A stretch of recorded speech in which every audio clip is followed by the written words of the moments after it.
कर्नाटक में कांग्रेस की तैयारी तेज। आज से 2 दिनों के कर्नाटक दौरे पर जाएंगे राहुल गांधी। इस दौरान उत्तर कर्नाटक में पार्टी के लिए प्रचार करेंगे। कर्नाटक दौरे के दौरान लिंगायत समुदाय के बीच भी जाएंगे राहुल गांधी। राहुल आज बसपा जयंती के कार्यक्रमों में लेंगे हिस्सा। दोपहर बाद उडुपी में रोड शो और विजयपुरा में विशाल जनसभा को संबोधित करेंगे। कार्यक्रम में 10,000 से ज्यादा लोगों के पहुंचने का अनुमान।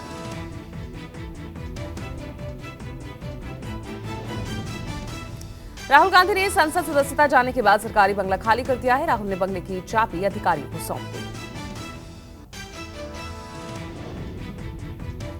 बंगला खाली करते वक्त राहुल के साथ सोनिया गांधी, प्रियंका गांधी और केसी वेणुगोपाल साथ थे। राहुल गांधी का नया ठिकाना अब 10 जनपद होगा।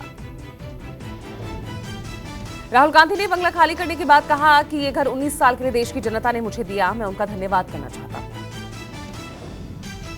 राहुल ने कहा, मैं इसे खाली कर रहा हूं। सच्चाई बोलने की आजकल कीमत है। मैंने सच बोलने की कीमत चुकाई है और ये कीमत मैं चुकाता रहूंगा।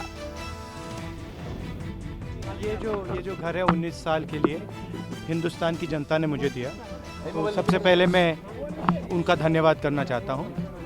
और सच्चाई बोलने की कीमत है आजकल, मैं कीमत चुकाता जाऊंगा। जो भी कीमत है मैं चुकाऊंगा। नहीं, मैं नहीं चाहता हूं जी, रहना नहीं चाहता हूं, क्योंकि ये घर मुझे हिंदुस्तान की जनता ने दिया था। 19 साल में यहाँ रहा हूँ। अब मुझसे छीन लिया गया है, ठीक है, कोई प्रॉब्लम नहीं है। अब मैं थोड़ी देर एक सीपी के साथ 10 जगह रहूँगा और फिर कोई ना कोई तरीका। बंगला खाली करने पर प्रियंका गांधी ने भी केंद्र सरकार को घेरा। प्रियंका ने कहा कि राहुल को सच बोलने की सजा मिली है। प्रियंका ने कहा कि राहुल ने सच्चाई बोली, इसीलिए ये सब हो रहा है। हम डरेंगे नहीं, सच बोलते रहेंगे। कहा वो एकदम सच है। उन्होंने सच्चाई बोली सरकार के बारे में, इसीलिए ये सब हो रहा है उनके साथ। लेकिन बहुत हिम्मत वाले हैं, बिल्कुल डरते नहीं हैं, नहीं डरेंगे और अपना संघर्ष जारी रखेंगे। सोमवार से मैराथन टूर पर जाएंगे पीएम मोदी। पीएम 2 राज्य और एक केंद्र शासित प्रदेश में कई विकास परियोजनाओं की शुरुआत करने के साथ ही 7 शहरों की यात्रा करेंगे। पीएम सबसे पहले दिल्ली से मध्य प्रदेश जाएंगे, फिर केरल, दादरा और नगर हवेली, उसके बाद दमन और दीव जाएंगे। अपनी यात्रा के दौरान पीएम मोदी 36 घंटों में 5300 किलोमीटर से ज्यादा की यात्रा करेंगे और 8 कार्यक्रमों में शामिल होंगे। मार्क्सवादी कम्युनिस्ट पार्टी माकपा की युवा इकाई democratic youth federation of India ने प्रधानमंत्री मोदी की केरल यात्रा से एक दिन पहले राज्य के सभी 14 जिलों में विरोध प्रदर्शन करने की घोषणा की। डीवाईएफआई ने युवाओं से संबंधित अलग अलग मुद्दों पर प्रधानमंत्री से 100 सवाल पूछे हैं। प्रधानमंत्री सोमवार को युवाम 2023 कार्यक्रम में युवाओं के साथ बातचीत करेंगे। तेलंगाना दौरे पर पहुंचे केंद्रीय गृह मंत्री अमित शाह आज हैदराबाद के पास चेवेल्ला में एक जनसभा को संबोधित करेंगे।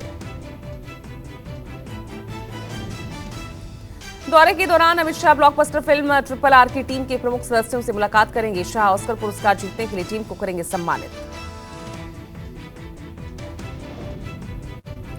ईद के मौके पर कोलकाता के कार्यक्रम में पहुंची ममता बनर्जी और अभिषेक बनर्जी। ममता बनर्जी ने बिना नाम लिए बीजेपी पर निशाना साधा। कहा, हम बंगाल में शांति चाहते हैं, मर जाऊंगी लेकिन देश नहीं बंटने दूंगी।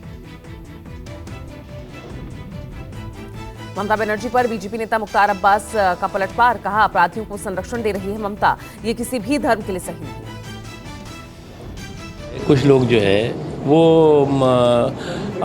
ऐसी उनकी पॉलिटिक्स हो गई है कि अपराध और अपराधियों को प्रोटेक्ट और प्रमोट करने की और ऐसे लोगों को प्रवोक करने की पॉलिटिक्स करते हैं। और जो लोग अपराधियों को प्रोटेक्ट करने की, प्रमोट करने की और प्रवोक करने की पॉलिटिक्स करते हैं, निश्चित तौर से ना वो किसी भी मुल्क के लिए हित में है, ना मानवता के हित में है और ना ही जो है वो किसी मजहब के हित में है। उत्तर प्रदेश निकाय चुनाव को लेकर बीजेपी आज जारी कर सकती है उम्मीदवारों की दूसरी लिस्ट। पिछले रविवार को बीजेपी ने जारी की थी पहली लिस्ट। सूत्रों की माने तो प्रदेश अध्यक्ष भूपेंद्र चौधरी ने दिल्ली में आलाकमान से मुलाकात कर अंतिम सहमति ले ली है। दूसरे चरण में नामांकन का अंतिम दिन 24 अप्रैल है।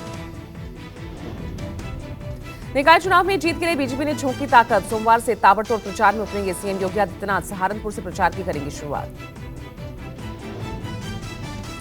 सहारनपुर के बाद शामली और अमरोहा में जनसभाओं को संबोधित करेंगे योगी। वहीं उप मुख्यमंत्री ब्रजेश पाठक गाजियाबाद से चुनावी प्रचार की करेंगे शुरुआत। मुख्यमंत्री मनोहर लाल खट्टर से मिले हिमाचल के मुख्यमंत्री सुखविंदर सिंह सुक्खू। हरियाणा निवास में काफी देर तक हुई दोनों की मुलाकात। सीएम सुक्खू ने इस मौके पर सीएम खट्टर के साथ विभिन्न द्विपक्षीय मामलों पर चर्चा की। उन्होंने हरियाणा को हिमाचल प्रदेश में जल विद्युत परियोजनाओं और ग्रीन हाइड्रोजन में निवेश करने का न्योता दिया। गृहमंत्री अमित शाह से नई दिल्ली में मुलाकात करके पटना लौटने के बाद उपेंद्र कुशवाहा ने छोड़ा सियासी तीर। कुशवाहा ने दावों से उड़ सकती है मुख्यमंत्री नीतीश की नींद। नीतीश कुमार के खिलाफ आक्रामक रुख अख्तियार करते हुए उपेंद्र कुशवाहा ने किया दावा, जेडीयू के कई नेता दूसरे दलों के संपर्क में, जल्द जेडीयू में होगी बड़ी टूट।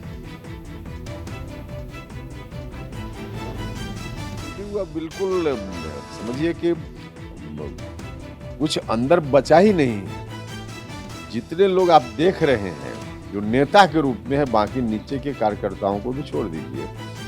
उसमें अपवाद एकाध हो सकता है, उसको छोड़ करके सारे लोग कहीं न कहीं अपना कनेक्शन लगा कर रखे हैं। उपेंद्र कुशवाहा के दावे पर जेडीयू प्रवक्ता नीरज कुमार ने पलटवार किया। कहा, हिम्मत है तो जेडीयू को तोड़कर दिखाएं। एनसीपी में बची उथल पुथल के बीच पुणे में अजीत पवार के समर्थन में लगे पोस्टर। अजीत पवार को जनता के मन का मुख्यमंत्री बताया गया। पुणे के कोथरूड इलाके में ये पोस्टर्स लगाए गए। आज अमरावती में राज्य स्तरीय पहला कृषि अधिवेशन। शरद पवार करेंगे कार्यक्रम को संबोधित। कार्यक्रम में विपक्षी नेता अजीत पवार, जयंत पाटिल और सुप्रिया सुले शिरकत करेंगे। जलगांव में आज उद्धव ठाकरे करेंगे बड़ी जनसभा को संबोधित। रैली के दौरान उद्धव ठाकरे के निशाने पर रहेंगे बीजेपी और शिंदे।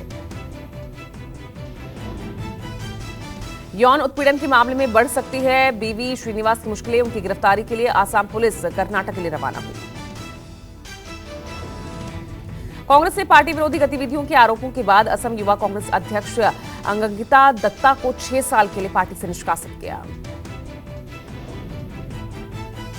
अंकिता ने हाल ही में भारतीय युवा कांग्रेस के अध्यक्ष श्रीनिवास, बीवी और उनके सचिव वर्धन यादव पर लगाया था यौन उत्पीड़न का आरोप। पेशी के दौरान आज फिर कोर्ट से रिमांड की मांग करेगी एसआईटी और 4 दिनों के रिमांड के दौरान आरोपियों ने एसआईटी के सामने कई सनसनीखेज खुलासे किए। अतीक अहमद और अशरफ के शूटर्स की निशानदेही पर होटल से 2 मोबाइल फोन बिना सिम के बरामद हुए। मोबाइल फोन की एसआईटी कराएगी फॉरेंसिक जांच। शाइस्ता परवीन और जैनब फातिमा की तलाश में जुटी यूपी एसटीएफ। कई जिलों की पुलिस की छापेमारी जारी।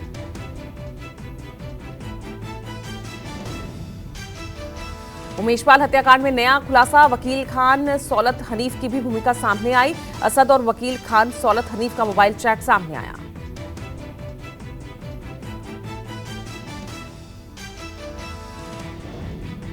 सूत्रों के हवाले से खबर, जम्मू कश्मीर के पुंछ में हुए आतंकी हमले में हुआ स्टिकी बम का इस्तेमाल। स्टिकी बम प्लांट करने के बाद चलाई थी आतंकियों ने गोलियां। एनआईए के बाद एनएसजी की टीम घटनास्थल पर पहुंच चुकी है। एनएसजी की टीम ने भी अटैक वाले घटनास्थल पर सबूत इकट्ठा किए। पुंछ में शहीद हुए जवानों का पार्थिव शरीर पैतृक गांव पहुंचा। लोगों ने भारत माता की जय के नारों से शहीदों को श्रद्धांजलि दी। वीरगति को प्राप्त हुए हवलदार मनदीप सिंह के पार्थिव शरीर को लुधियाना में पैतृक गांव लाया गया। पुंछ में शहीद सिपाही हरकिशन सिंह का पार्थिव शरीर का पंजाब के गुरदासपुर में पैतृक गांव पहुंचा। शहादत पर पूरे गांव में मातम का माहौल।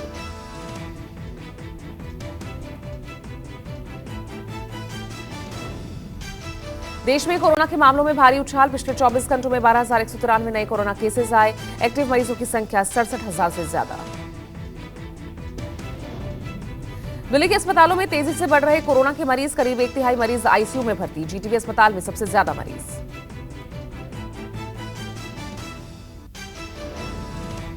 महाराष्ट्र में कोरोना के 850 नए मामले सामने आए। महाराष्ट्र में 24 घंटों में कोरोना से 4 की मौत।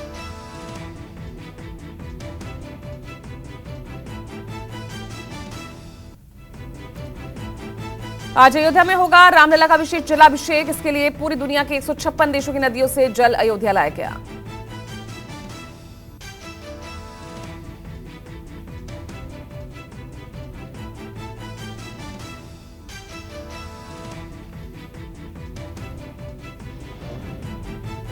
156 देशों के जल को लेकर आरएसएस के प्रचारक इंद्रेश कुमार अपने सहयोगियों के साथ अयोध्या पहुंचे, जहां कैंट रेलवे स्टेशन पर उनका स्वागत हुआ। भव्य राम मंदिर के गर्भगृह में 2024 के मकर संक्रांति के दिन रामलला को प्रतिष्ठित करने का कार्यक्रम है। उसके बाद भक्त कर पाएंगे प्रभु श्री राम के दर्शन।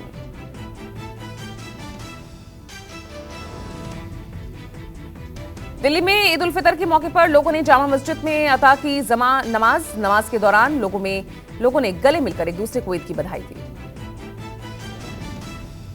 मुंबई में ईद उल फितर के मौके पर शाहरुख खान के बंगले मन्नत के बाहर हर बार की तरह उनके फैंस जुटे। शाहरुख ने मन्नत की बालकनी में आकर फैंस को ईद की बधाई दी। ईद के मौके पर सलमान खान भी हमेशा की तरह अपने घर की बालकनी में आए और फैंस का हाथ हिलाकर अभिवादन किया। भारत अमेरिका के संबंधों को मिलेगी नई रफ्तार। सितंबर में भारत यात्रा पर आएंगे अमेरिकी राष्ट्रपति जो बाइडेन। बाइडेन इस साल दिल्ली में होने वाली G20 की बैठक में शामिल होने के लिए पहुंचेंगे भारत। इसरो ने आंध्र प्रदेश के श्रीहरिकोटा से सिंगापुर के 2 सैटेलाइट टेली-OS2 और ल्यूमलाइट 4 को लॉन्च किया। अब तक इसरो 422 विदेशी सैटेलाइट्स को लॉन्च कर चुका है। राजस्थान के डूंगारपुर मेडिकल कॉलेज में लगी भीषण आग के बाद मेडिकल कॉलेज में अफरा तफरी का माहौल। आग लगने के बाद 12 छात्रों को मौके से किया गया रेस्क्यू। कड़ी मुशक्कत के बाद आग पर काबू पाया गया। भोजपुरी एक्ट्रेस सुमन कुमारी सेक्स रैकेट में गिरफ्तार 3 मॉडल को रेस्क्यू किया गया। मुंबई आर्य कॉलोनी सेक्स रैकेट मामले में पुलिस ने 4 आरोपियों को किला कोर्ट में पेश किया। सरकारी पक्ष ने बहस करते हुए सभी की पुलिस कस्टडी मांगी। हिमाचल प्रदेश के किन्नौर में 3 दिनों में निचले इलाकों में बारिश और पहाड़ों पर बर्फबारी का दौर जारी। चारों तरफ जमी बर्फ की मोटी चादर। किन्नौर में 2 इंच से ज्यादा की बर्फबारी दर्ज। तापमान 0 के नीचे पहुंचा। मनाली के रोहतांग में बर्फबारी हुई। चारों तरफ बर्फ की मोटी चादर जमी। लाहौल स्पीति घाटी में फिर शुरू हुई बर्फबारी।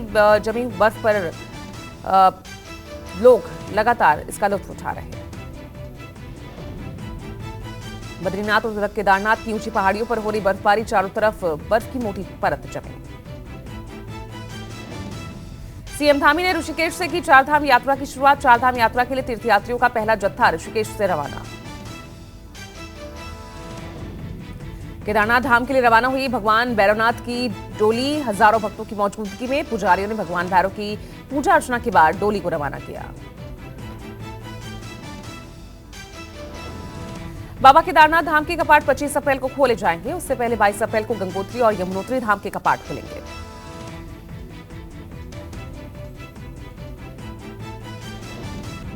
नोएडा पुलिस को मिली सफलता। नगर निकाय चुनाव के लिए शराब ला रहे 2 तस्करों को गिरफ्तार किया। चंडीगढ़ की 20 पेटी शराब बरामद हुई।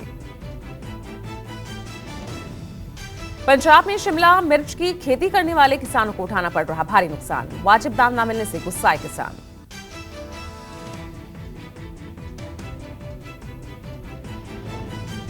रोहतक के सुनारिया जेल का सहायक अधीक्षक गिरफ्तार। हवालात को टॉर्चर कर मांगी 1 लाख रुपए रिश्वत।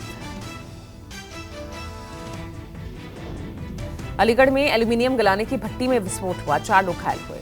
नोएडा पुलिस ने ई-रिक्शा चोरी करने वाले गिरोह का किया भांडाफोड़। 3 आरोपी गिरफ्तार।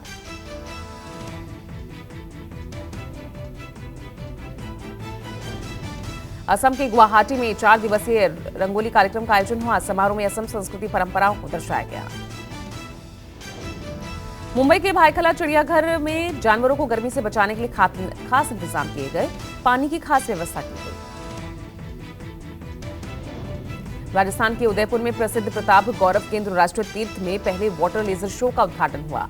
पर्यटक आज से वाटर लेजर शो देख सकेंगे।